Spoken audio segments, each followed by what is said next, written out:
Christian parenting. Welcome to Pardon the Mess. I'm your host, Courtney DeFeo. Parenting is messy. Can I get an amen? Like it's physically messy. Stepping on Cheerios or maybe a cheeseburger wrapper falling out of your car in carpool. It's also emotionally and spiritually messy every day in every stage. On this podcast, you'll get some nuggets of wisdom on parenting and faith and find some super helpful resources. But my greatest hope is that you'll never feel alone in the hilarious, stressful, glorious, and painful journey of parenting. You guys ready? Let's laugh and learn together. Here we go.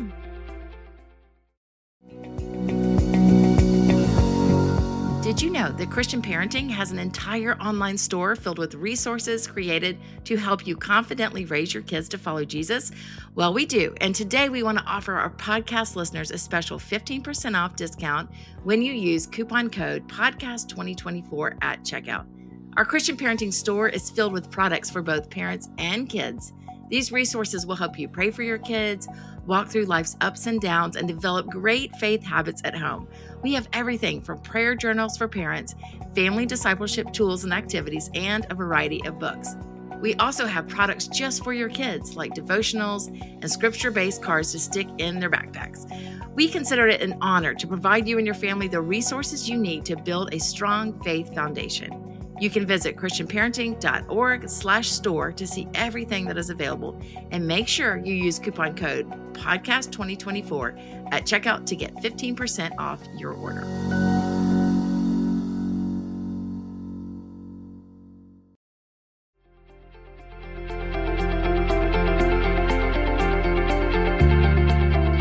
Where are the cold plunge people at? So you're going to hear lots today about exhaustion and rest. And as parents, we're just to the core of our souls tired. It's not just physical. It's really, really tired. So what do we do? Because it's not like you can just let the kids scream or sleep in, which I do sleep in sometimes. But when you have little ones, it's really hard. And so we talk about all the things, emotional, spiritual, mentally, like all the ways that we're tired. And you know who you are. It's all of us. But there's some of you that are wired like me, that like we do it to ourselves. We sign up for everything because no one else will do it, or we might be the best volunteer, whatever the thing is. And so this is an important one because, as Jess mentions, they are, there's a risk. There's a risk to not getting the rest that God asks us to get. And what does that mean? How do we do it? And so you'll love the conversation, but back to the cold plunging, she is a fanatic. And I asked her to tell us, like, why? I see you jumping into ice cold water purposely, like you're doing it on purpose and you're enjoying it. So help me understand why you're doing this. And so she actually makes a pretty compelling argument for it. I haven't tried it yet, but I have a feeling if I go to Charleston and visit with the old Jess, that I'm going to be diving into a cold pool or a cold bathtub of ice with a string bikini on. That should be fun. All right. Don't feel scared. If you're like, I don't want to listen to this, I already know I'm tired. Feel hopeful and feel encouraged. Here we go.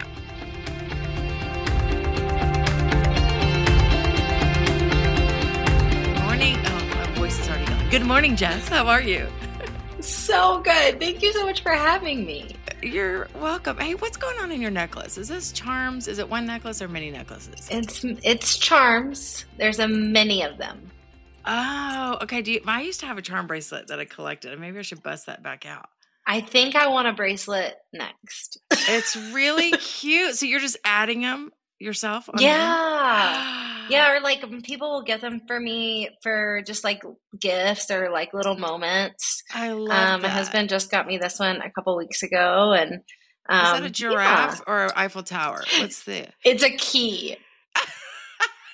It does look a little weird. It's a key. No, the one next to it. This one's my favorite. This is like the rock on symbol. Okay, I thought it was a giraffe. This is like, yes. Hold on, let me wipe my readers off and get closer. Okay, that's cute. Well, okay, that was my question is, are those your readers? Because I have readers that look exactly like that.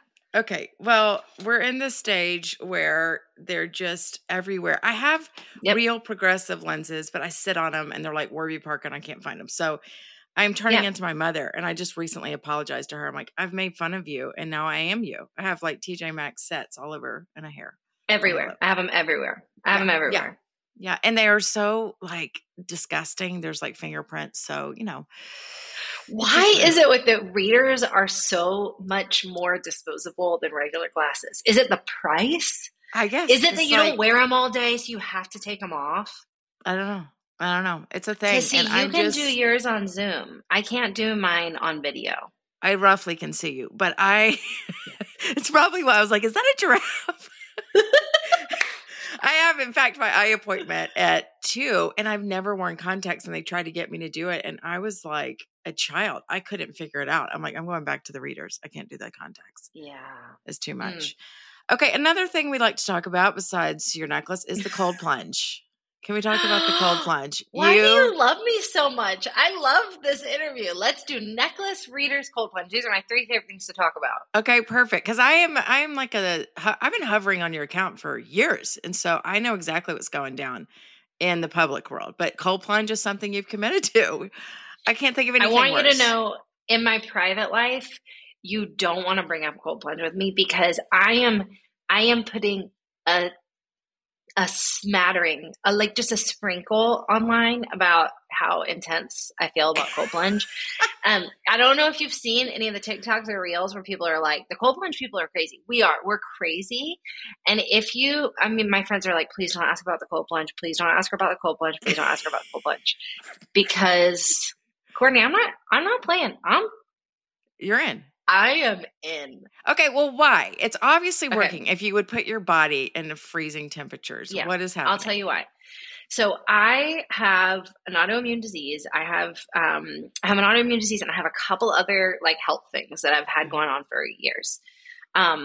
In January 2023, so a year ago, I got diagnosed as pre-diabetic. I found out, I have some blood sugar issues that are kind of underlying all of this other stuff. I've got to figure this out. So I started wearing a continuous glucose monitor, try to figure out what spikes my blood sugar, what's happening here, what's the deal. So that was really helpful information. Great. And I started, I was on this path where it was like, you're going to become diabetic. You're going to have to go on medication. You're going to have to do something if you don't make a lot of lifestyle changes. And at the time, I was living very healthy. I was already exercising 4 to 5 times a week. Eating over the bridge. I watch you. 100%. It's not like I'm, I needed to shift some things, but I was like, I'm already doing so much. So what do I need to shift? So I started reading about cold plunging. Somebody was like, you should look into cold plunging.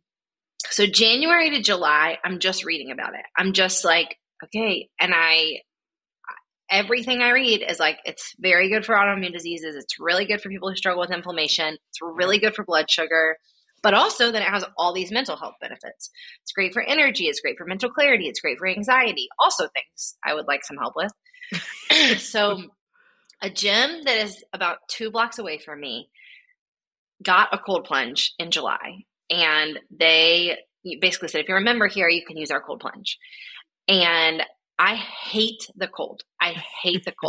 As we speak right now, I'm not going to move my laptop, but I have a space heater blowing on me, and it's 60 degrees outside, where I hate the cold. I want to give you clarity. And my husband was like, are you for real going to do this? And I was like, I think I'm going to try. I know I have all the data. I know it's good for me. I've just got to do it. Mm-hmm. And I went one time, and somebody coached me through it and coached me through the breathing exercises. And as I was in that water, I was like, I'm addicted, and I have to join this gym, and I'm going to do it forever. Wow. And here's the biggest data I like to share, especially for anybody who has blood sugar issues. All my inflammation markers have gone down. I've changed nothing else about my lifestyle. All my inflammation markers have gone down, but the blood sugar is the craziest thing. So because I wear a continuous glucose monitor, I can see what happens to my blood sugar when I get in the water. Wow. And it drops by 20 points, and it stays low for about 48 hours after I cold plunge. OMG. So people should do their own data. They should do their own research. They should talk to their doctor. But that's the part that I like to share with people. That was the data I needed to see. Okay. It's not placebo. Yeah. And then you really do absolutely feel like you can conquer the world for about 8 hours afterwards. I mean, is it serotonin? The serotonin effect? I have no clue. Or it's whatever endorphin, something that makes us happy. Yeah. They say it's 9 times the amount that you get when you take cocaine. Wow. So the mood enhancement is wild. Sleep changes the sleep. I mean, Okay. you go to bed and you sleep like a baby and you wake up and you're like, okay. So I go like 4-ish times a week. Okay. I'm kind of And sold. And there's yeah, got to be a reason why everybody and their mother is doing it. And so yeah. this is a perfect segue. Well done, friend. We're going to move on to exhaustion. And so that's probably Yes, going to come up thank again. you. But tell us real quick, for those that don't know you, tell me about Yeah. you, the ages of your kids, all that good stuff. Oh, I love it. Oh, and I'm so tender about my kids right now. So if I cry, you just ignore me. My name's Jess Connolly. My husband and I live in Charleston, South Carolina, where we lead a church that we planted 10 years ago, Bright City Church. We have 4 kids. They are newly, freshly 17, 16, 15, and 11. My 17-year-old's birthday was yesterday. The way God has written my life, my bookend boys, as I call them, my oldest and my youngest, are born 3 days apart. Wow. So I have the gut punch of like, my baby's not a baby. And then 3 days later, I have my son is an adult. And I have that every single year at January. So I have to rethink my whole life and all of my parenting and my what's happening, and it's all over. I do a lot of that. Is he a junior? He's a junior. Okay, so is my oldest. And I am crying more than one should, but it is... Oh, this is no joke. And I'm sure the people that have seniors are like, you just buckle in. But I'm already feeling that's what they're saying to me. They're saying, this is the on-ramp. And then that whole year, you're a mess. Great. I can't wait. I'll text you for support. We'll start. Thank you, please. We might need to get together. Yeah.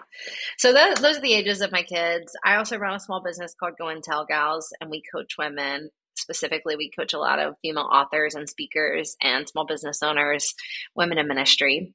And I also write books. Yes, you do. You're always trying to, and I will tell you, I always want to do this, but I like you a lot. Like, and I respect you, and I've been following, and I think I called you one time when I was having a little product meltdown and you helped me. Yes. But you've just been so authentic and so real and so good at what you do. And I think it's really hard in this space not to turn egotistical and make yourself more amazing than, I don't know. It's just a tricky world. And you've seen people do it really well. And I told Jenny Allen the same thing last week. I'm like, you have held strong consistently. And even the other week you shared about your husband's anxiety. And I was like, this is why I love her. Like, y'all just saying this was the hard thing we walked through. My pastor husband had to take off and face anxiety, and you wanting to like take that and then immediately help people. I sent it to my brother. Like, so thanks for the way you do ministry and business. It's really, really good. Thank you. I really do feel the same way about you. I'm so grateful we get to be doing this at the same time. It's such a gift. And I think about like the wild humility it takes for anyone to say, I'm going to talk about parenting. Yeah. And you have that. You have never been like, I'm an expert. Everybody listen to me. Yeah. I mean, it takes some wild humility to say like, okay, I know. Let's have this conversation. And I don't know if they're going to be in jail, but I still feel passionate about it. I mean, they're turning out fine, but I do. Jeannie Kenyon and I are really good friends, and both of our first parenting books came out 10 years ago. And we're like, what were we thinking? We were just like, we're doing this as if we knew what we're talking about. But we said we should do a show that's like, hey, go back to chapter 3 and you're going to need to cross that entire chapter out because none of it worked. I love it. It's so fun. Parenting is about to get easier and a whole lot more effective. What happens when you combine the power of neuroscience with love and logic in parenting? Well, hopefully you grow confident, kind, responsible, and resilient children and young adults. Dr. Daniel Amen, neuropsychiatrist and founder of Amen Clinics, and Dr. Charles Fay, child psychologist and president of the Love and Logic Institute, have teamed up to reveal what's missing from most parenting books in their new book, Raising Mentally Strong Kids. This is a resource I wish I had had 17 years ago, and I'm still going to use it, even though I've got older kids. You need to address both the brain and the mind of your child and yourself in order to effectively raise good and strong humans. In this groundbreaking book, parents are given practical tools to help children of all ages go from behavioral problems such as defiance, meltdowns, and power struggles to being responsible, confident, kind, focused, motivated, and equipped to develop healthy relationships. Let Dr. Amen and Dr. Fay help you learn how to raise great kids who are on their way to reaching their full potential and their best possible mental health. Visit raisingmentallystrongkids.com to learn more.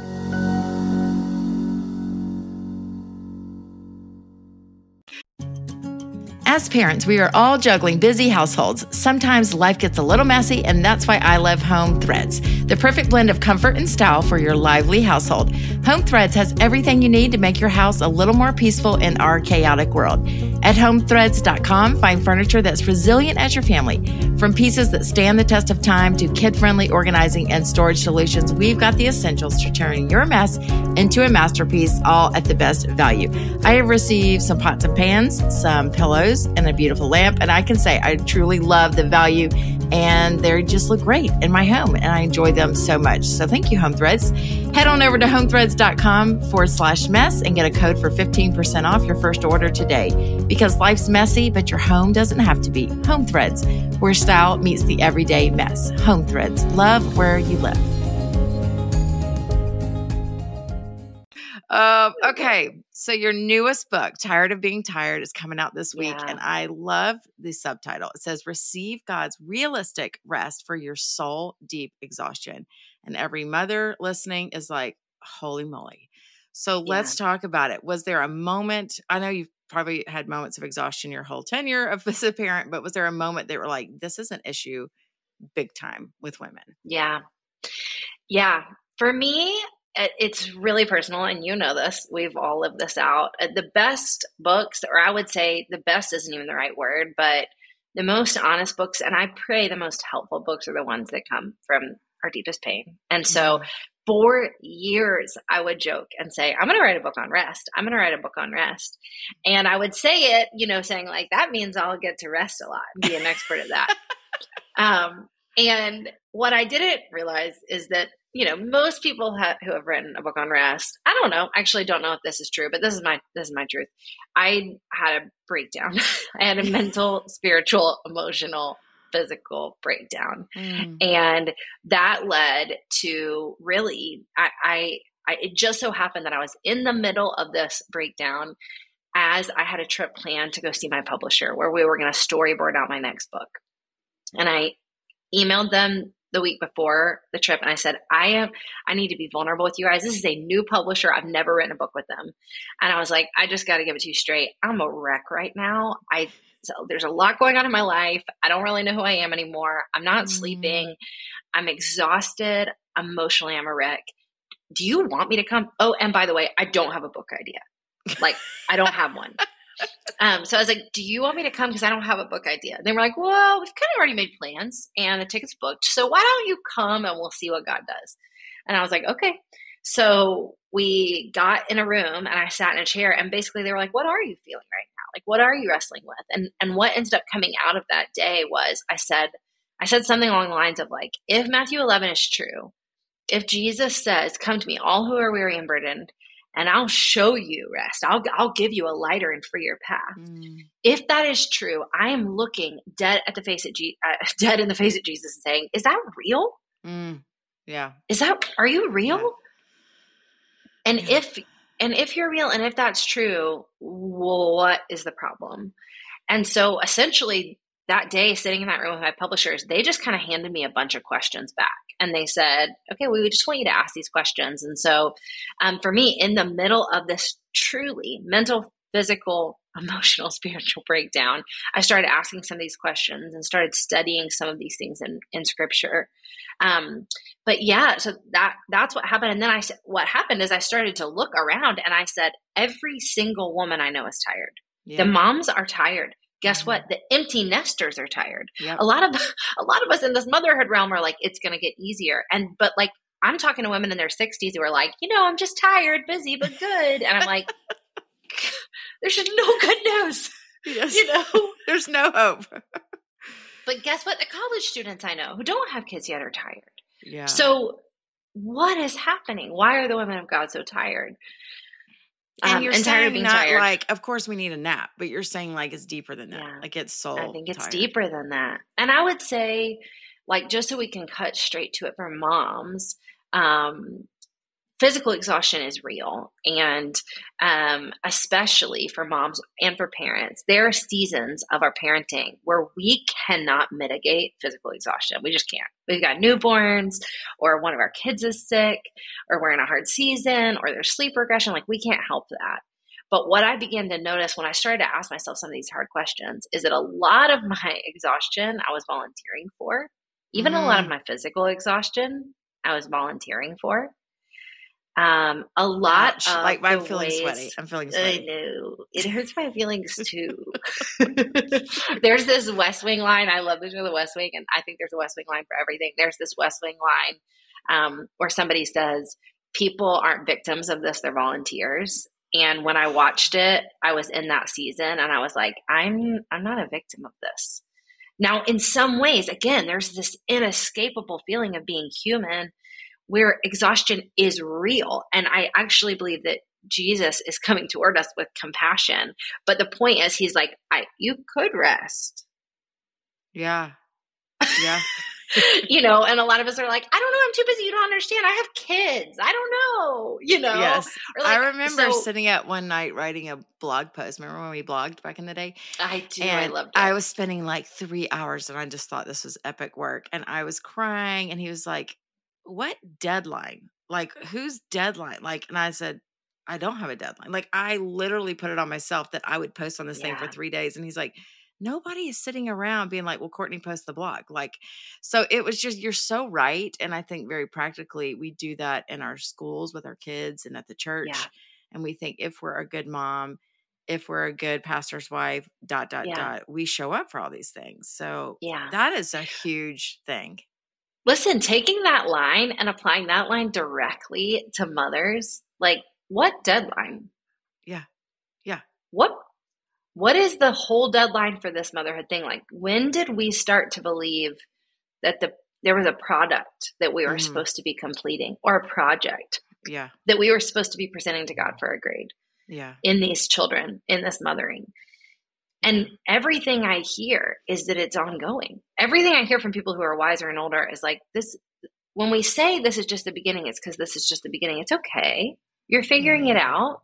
Even as my husband has he started to say to encourage me, he's like, this is your first time being a mom. Yeah. Yeah. This is your first time being a mom. Yeah. You're figuring it out. The whole time is going to be your first time, Sadly.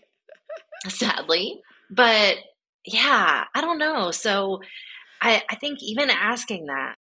I think you highlighted it on the cover, realistic is like, and that's what I love about you. You never leave people, like, you bring up the issue in a way that's like, oh my gosh, she's right. And then you don't just leave us dangling. That's like, grace is important. Get the end. You're like, well, what the crap do I do with grace? Like, I think you're like, thank you for reminding me. I feel horrible. Cool. So what do we do? And I know this is the point of your book. It goes through several things, but can you give us some practical things for moms today? Absolutely. I got to start doing something.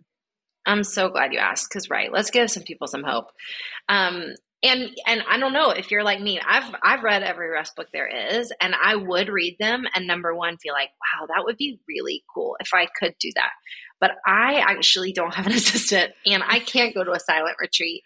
And I actually don't know that in my life in this season I'm going to get 8 hours of sleep. I actually don't know that that's realistic for right now. So what do I do? And what is God saying for me? And so again, a lot of what we're saying is like, there's some mind and heart work that has to happen first. And the book is obviously deeply spiritual. That's why we say it's soul deep exhaustion. This is a soul problem. So we're going to have to talk about the soul problem of like, what do we actually believe about rest? Why do we think we have to earn it? Why do we continually volunteer for exhaustion, et cetera? And again, God is coming toward us in compassion about all of that. Yeah. But then practically, I think the very most important step is that we have to figure out what kind of tired we are. We have to find our fatigue. So the book actually helps walk women through that. Because even as moms, we might be like, well, I know what kind of tired I am. I'm physically tired. I need a nap. But then we have to ask ourselves, like, why do we sometimes wake up in the morning after a full night of sleep and still feel this existential dread? Yeah. Why do we wake up from a nap sometimes more stressed than we went to sleep? Why do we go on vacation and say, I need a vacation for my vacation? Because there's actually other types of exhaustion. I think namely spiritual exhaustion, which I actually think shows up a ton in motherhood. There's mental exhaustion, which in the year of our Lord 2024, we are all suffering from mental exhaustion. Yeah. Just being awake and alive in the world means that we're going to experience mental fatigue, and we need to have some solutions for that. And I think also a lot of us are emotionally exhausted. That's why we're like, I can't even, or specifically moms who have maybe been conditioned or encouraged to be stoic and not respond and not show emotion. And all of a sudden we're thinking that makes us strong. And God's like, I actually made you to feel. So I'm not encouraged that you don't cry anymore, you know? Yeah. So we got to find a source of our fatigue.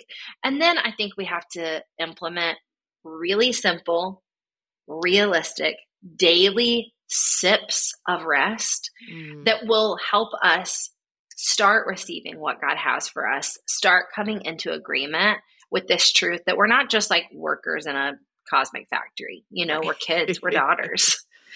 Yeah. I'll be honest, sometimes I feel guilty that some of the items in my closet have only been worn like once. But I also sometimes feel like I open my closet and have nothing to wear. Armoire can help with all of that because Armoire makes getting dressed easy. With a clothing rental membership from Armoire, you build the perfect wardrobe with brands that are high quality, unique, and recommended just for you. You can rent high quality designer clothing for every occasion and then send it back. Whether you're planning for your outfit for a date night or packing for a conference or in need of a gown for a black tie event, you will be the best dressed person in the room. All you have to do is take a 5-minute style quiz and select items for your dynamic, personalized closet. The styles show up at your door in little as 2 days, and then you're ready for new clothes. Just swap them out for new to use styles. I cannot wait to try my first box. Right now, my listeners can give Armoire a try and get up to 50% off their first month. That's up to $125 off. Just visit armoire.style/mess. That is armoire.style/mess, ARMOIRE.style/mess to get up to 50% off your first month and never worry about what to wear again. Try Armoire today. Yeah, gosh, in 2020, like most of the world, I imploded myself. And it was prior to COVID, actually. I was feeling it after Winter Pitts passed away.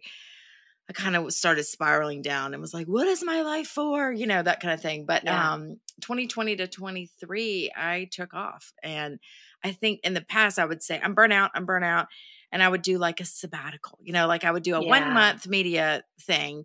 But it wasn't until I experienced like real rest that I was like, oh my gosh, what a joke. I thought I was resting before. You know what I mean? And learning like what that meant to me, because my rest meant something different to Ron and might be different than my best friend. But it was really hard because I just openly said like, Lord, I don't know if I'm supposed to go back. Like, and I did stuff locally. Like I was loving on 11th grade girls and I was being me throughout my city.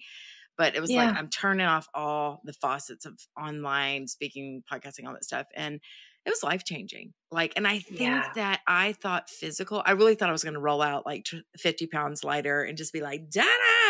But I did feel a spiritual and emotional and mental renewal that I was like, I needed that so bad. And I'm sad it took me that long to figure it out. And so I'm hoping some young moms right now are like, oh my word, thank you for talking about this. And how do I, like you said, how do I do it when they aren't sleeping or I have a toddler on my hip or. Oh, I just wanted to capture, you know what I hear in that is that you were willing to risk something. You were willing to say like, I'm not sure what's going to come back on the plate. I'm not sure, you know, number one, I'm willing to take it off. I'm willing to risk whatever it might mean for me to say, I'm going to pause here. And I think it's interesting. So before we named the book Tired of Being Tired, my working title for it was Risky Rest, which is actually a very probably bad book title from a sales perspective. But the reason why I wanted to call it that is because I didn't want to give this false gospel or this prosperity of gospel of rest where I said like, hey, if you rest, things will go better for you. Yes. Because the truth is a lot of us are victims of this exhaustion because we're living under this defeated reactive narrative of like, it just has to be this way. My kids just have to be in this many sports. We just have to go to all of these holiday parties.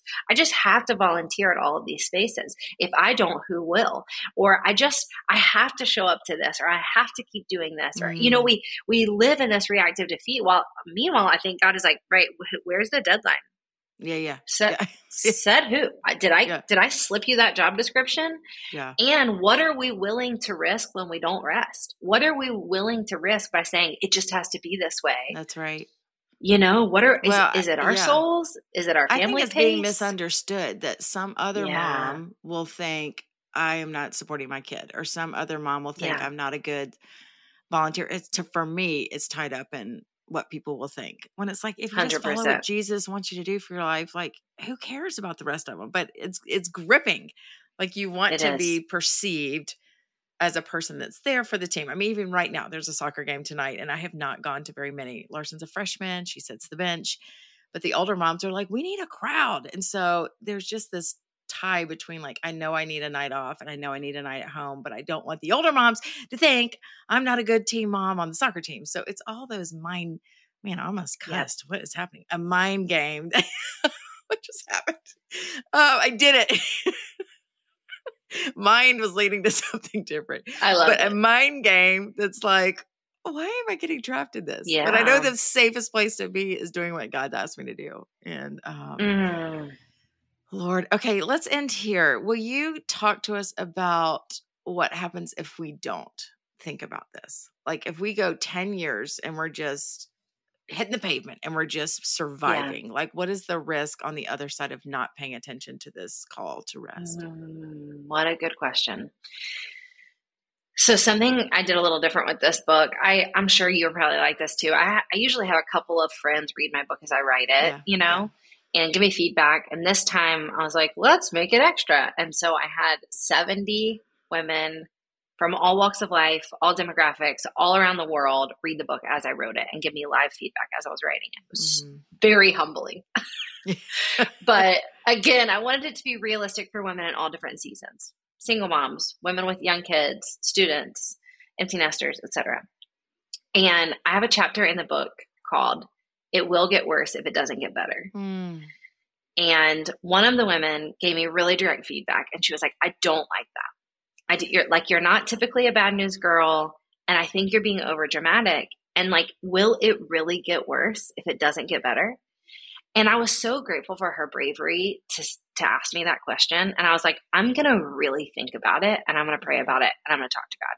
Yeah. And here's where I landed personally. So what's at risk if we don't do this? I think the biggest thing we have to be honest about is we are right now, if we are signing up and co-signing on this idea that we are just supposed to live these lives of punitive exhaustion, just get through the next 2 weeks over and over and over again till we die. We are missing out on such wild intimacy and affection from God right now. Yes. So my full stop moment is like, do we want to miss out on that for one more day? Psalm 127 says he gives rest to those he loves. And I think even as parents, to like think about the tenderness with which we like put a kid down for a nap or put it, like, we're missing out on that every single day. Yeah. When we don't let God father us through rest. Yeah. So that's a bummer. But on top of that, after I wrestled with it and after I read, the point is like, it will get worse if it doesn't get better. Statistically, your body's going to break. Yep. It just is. Yeah. Our bodies were not meant to sustain the pace that almost all of us are at right now. Yeah. Mentally, cognitively, we're losing intelligence and insight every single day as we consent to be mentally overwhelmed at the level with which we are right now. We're like losing our minds. And we're consenting to it. you know? Yeah. We're saying like, let me, and a lot of times because we just don't know. So we're like, let me get a little rest and scroll reels and see if it'll put me back together. And we're not remembering that like when we do that, we're actually getting dumber and we're not receiving rest. It's so good. It's so true. Oh my word, there's a glaze over our face that we're like, hello, Mom, are you in this land? Yeah. But I was thinking, I was in Europe several years ago and, talking at the train station with some lady and she said, oh, you're American. And I was like, yeah. How long are you here? And I said, 10 days. And she was like, what? All the Americans I meet do vacation in like 4 days. and leave. And she was like, y'all really don't know how to do vacation. And I was like, oh my gosh, she's right. Like, we're the worst at it. And we call it rest, but we're taking a vacation for the vacation, which is so weird. We're crazy. I just want to say in all of that, like, shame off us. Shame off us. Because, like, I've started using this new metaphor that's really helping me, and I pray it serves somebody today, and especially a parent. I've started using this new metaphor, and at Bright City at my church, we have this great building that we love that we're in, and it's so sweet, it's beautiful, but it has this massive defect, and that is that the women's bathroom only has 2 toilets. And so every time we have a Sunday service, every time we have an event, there's a line out of the bathroom. And we don't own the building. We can't change it. We can't put in another toilet. There's no other room for another bathroom. Yeah. So this is problematic. So I the other day I was apologizing for something, and I was saying, like, I'm sorry about that. And I said, but I want to say I'm apologizing for that the same way I apologize for the fact that Bright City has 2 toilets. Like, I didn't choose it. It's just what I have to work with. And for a lot of us, our perspective on rest and exhaustion is what we inherited. So if you're hearing any of this, what I don't want somebody to hear from me is like, right, I'm such a dummy. I'm not resting right. Shame off you. The reason why a lot of us aren't resting is because we feel shame about our rest. That's right. God is coming toward us with compassion and saying, like, oh, I just love you, and I wish you'd come over here because I do want you to rest, but I'm not mad at you, number one, that you're exhausted, and number two, it's not your fault. It's just this world is too much. Wow. So let's try a new way, you know? Oh, so good. Oh, so good. Hey, thanks for doing this, and I'm so proud of you, and I'll be trolling your Instagram like I always do, and I'm watching and cheering you on.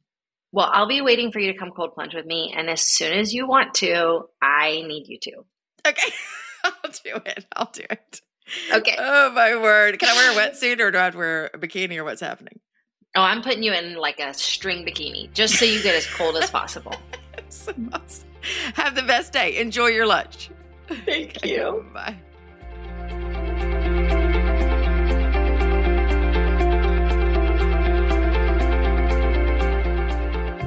I hope you enjoyed this episode of Pardon the Mess. As always, we've got more encouragement and resources over at christianparenting.org. And you can also stay connected with us on social media at Pardon the Mess. And if you like this episode, I'd love for you to do 2 things. Press follow on whatever podcast platform you love, and also be sure to leave a rating so other parents can find us. Remember, you're never alone in this beautiful mess of parenting.